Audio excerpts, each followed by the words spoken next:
In today's video, I'm going to be talking about what happens if my crypto gets deadlocked. By my crypto, I mean like I'm talking in general. So here's a situation, here's a scenario. You're cooked, you lost your housing, you lost your devices, you lost the ability to get back in emails, your drives are gone, your hardware is gone, your banks are gone, your ID is gone. How do you come back from that?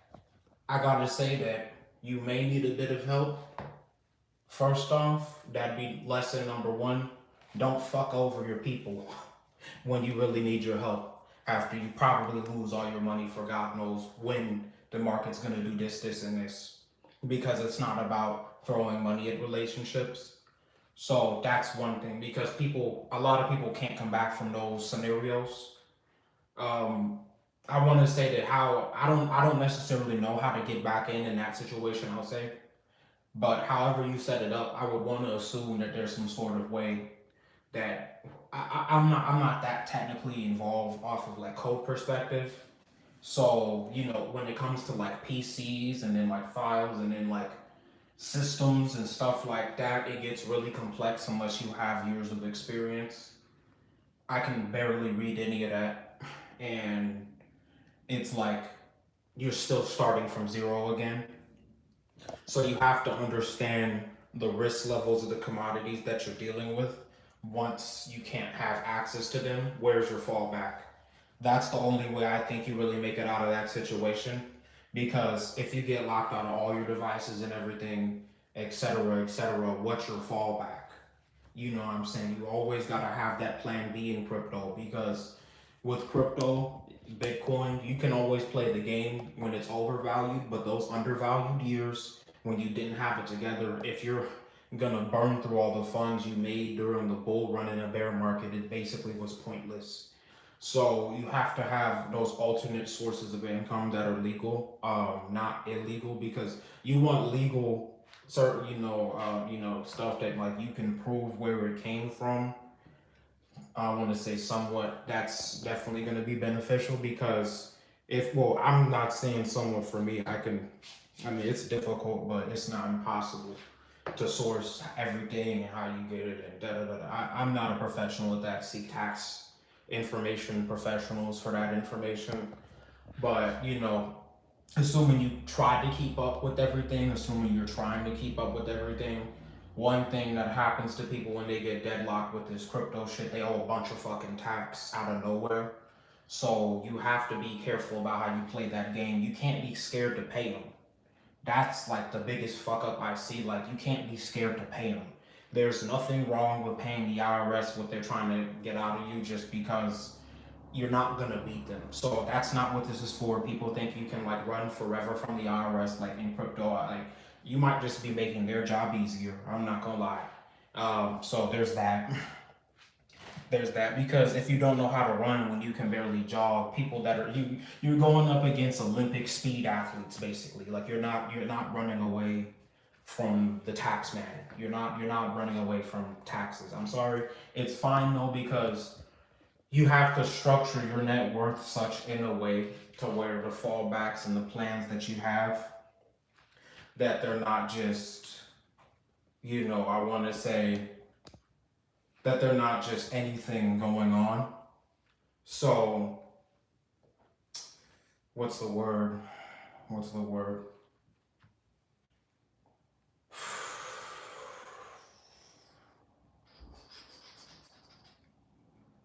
It's like you also can't be scared to talk about it either because like there's always gonna be jealous people doing all sorts of stuff to stop you from trying to have a good net worth. Like, duh. That's I don't give a fuck about those people because those kinds of people don't go very far in life and they just stay in their little fucking boxes. And it's like, even though I'm saying it out loud, you guys can't kill everyone. So, there's that. Um, and I'm not saying people have it out for me like that. I don't do criminal stuff, but again, people come up with their own scenarios in their head about this, and this, and then they act out and then they go fucking crazy. and then you know, part of that, like when it comes to this crypto protection stuff, you have to have the ability to understand how to not get into scenarios where you're gonna find yourself in some trouble, or like you're looking for trouble. It's not gonna work that well with crypto. I'm just gonna let you know right now, as a news source, like not financial advice, but people just think about it.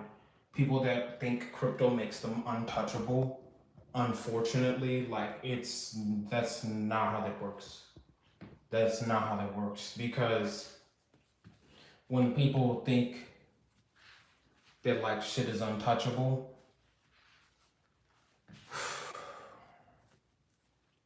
it's like,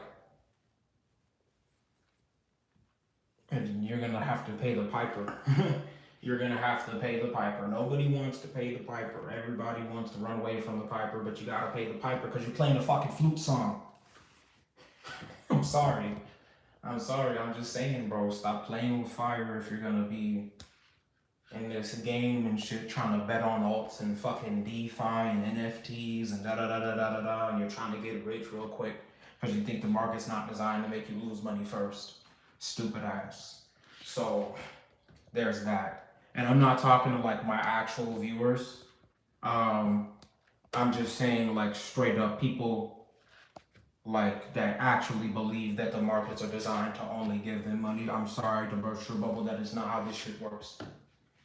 So it's the same thing with these cryptos, except like there's no backing, because at least the Russell 5000 is the Russell 5000 small cap stocks, right? And then you look at altcoins and they do not have any somewhat of the same investor protections, all that sort of stuff. And then you got people that waste years accumulating all this dumb shit. And it's just like, yeah, you know. And the sad part about this is like people, eventually they're gonna try to kill somebody over their Bitcoin, and they're not gonna be able to get into it even if that person told them to, because they're so stupid to understand that putting somebody under the most extreme amount of stress in order for them to actually answer something so complicated to the point where why the fuck you think about this. Like, this is why I don't understand Bitcoin extortioners. It's, oh, do this and this and this and this, and then he'll give us the money. No, dumbass. That's not how this shit works, motherfucker. How about we be smart as crypto niggas and finally understand that niggas have been looking for motherfuckers watching behind the scenes, seeing how rich you get before they show up. What the fuck are you gonna do when they do show up? And I'm not talking about feds. I'm talking about fucking criminals. So you gotta have that backup plan. How the fuck are you gonna deal with some criminals? Like, you know what I'm saying? Like, legitimately. How the fuck are you gonna do that? Because realistically, bro, that's what you have to plan for if you don't want to, if you literally, and it's not that you want to get so big that there's a target on your name. That's not what I'm saying. What I'm saying here is that you have to be in a situation where if you're living day to day, you cannot be around the kind of people that are gonna have it out for you as soon as you get a fucking little bit, because those are the motherfuckers that are gonna slow you down the most. So don't tell nobody. Don't tell nobody what you do, and I'm not telling anybody what I'm doing, but I'm saying my suggestion is like, if you didn't have a digital footprint already, like, and you want to get into this in stealth, and like you pay your taxes and shit stealth and shit without doing fraud and all that dumb shit, then I want to say, yeah, you know, maybe you might have a chance, but you still have to talk to that tax professional, because I don't have time to not, you know, be talking to a tax professional. Like, you know, it's so much going on with these crypto games, and it's like you have to do it. You just have to bite the bullet, bro. Because like people think that, oh, you're not gonna pay, motherfucker. Fuck that. I'll pay it. Give what Caesar do to Caesar. Give what's to God's to God. I mean, fuck. It's not out of fear either. It's just like, that's as much as you owe. That's it. No more. And, you know, once people push you past that, don't give them shit. Because what's old is old. But, like, You know, when it comes to like ridiculous shit like coerced action, don't even fucking fold.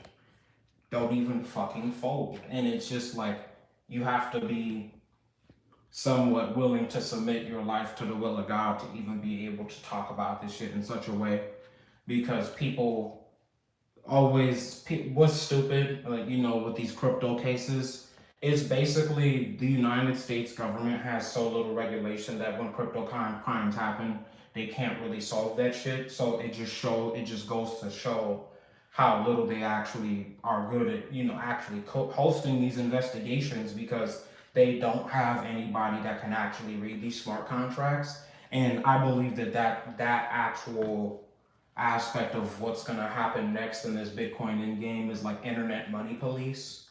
That's kind of where I think this is gonna go, like with Circle. That's the only reason I'm really bullish on that stock, because it's like with Circle, it basically is like internet money police, but that shit's still gonna 100x. And that total debt is gonna go to like 1 trillion in stable coins. But what percentage out of the economy is that gonna be? You know what I'm saying? So, you know, owning shares of Circle, in my personal opinion, for the long run, I have no idea how it's gonna go. A lot of stuff can go wrong, but all I know is Bitcoin is the one thing that has the most chance to come back cycle to cycle. So I don't need to bet on a short-term ICO and have to pay a bunch of unnecessary tax or taxable gains and taxable events and da da da da da da. You know, it's kind of like, don't even be trying to trigger taxable events. Like, there's no fucking point. There's no fucking point. Like, I'll keep it a buck with you. There's no point in triggering more unnecessary taxable events. You got to be real careful with that shit, because it's denominated in USD and a lot of these brokerage accounts. So that's what you have to focus on. And then also you have to maintain your public image, right? Like, don't have anybody thinking that they, you know, you talk this way on the internet and that you won't protect yourself. No, you don't know what you drive a person to do something, and he might not like what they do to you. And it's like, as soon as people hear that, that's when they want to get the message that they can't just have you that easy. You know what I'm saying? So there's just nothing you can do in situations like that when it comes to like people targeting you. People are gonna do whatever they want realistically, but it's about how you go out like a fucking G, and I mean GODJESUS. Him. You know what I'm saying? You go out like him with him.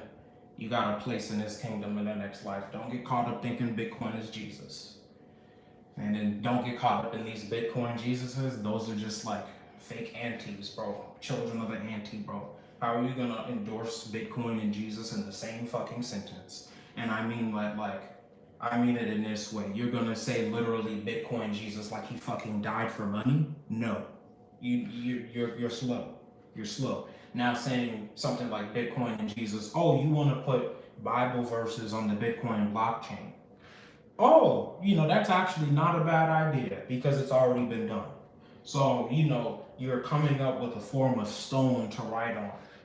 That's the only reason why I see Bitcoin is somewhat valuable, because you can write verses on the blockchain. You know, that's the only reason why we do this.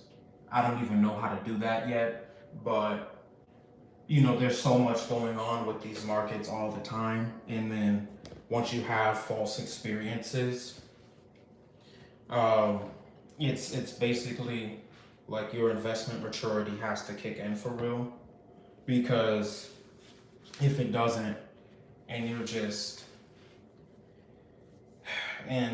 playing this shit not for keeps, then you need to stop playing the game, in my opinion. And I'm not saying that like financial advice. I'm not saying it like that. I'm saying like, what's the point of not having a backup plan if you plan to be here for 15 years or more? You need to have some sort of backup plan, because the bear markets are going to continue. Once every 3 years. After that, at least 1 year out of the 4. So unless you have infinite amounts of money to go through bear markets for the next 15 years, you have to have, and I don't mean every year, I mean like, let's say 6 years out of that 15, maybe, depending on which asset class and what the technicals are saying and what the supply is doing and the stock splits and the this and that and that and this. it gets tiring. And I'll see you guys later. Capital gentlemen.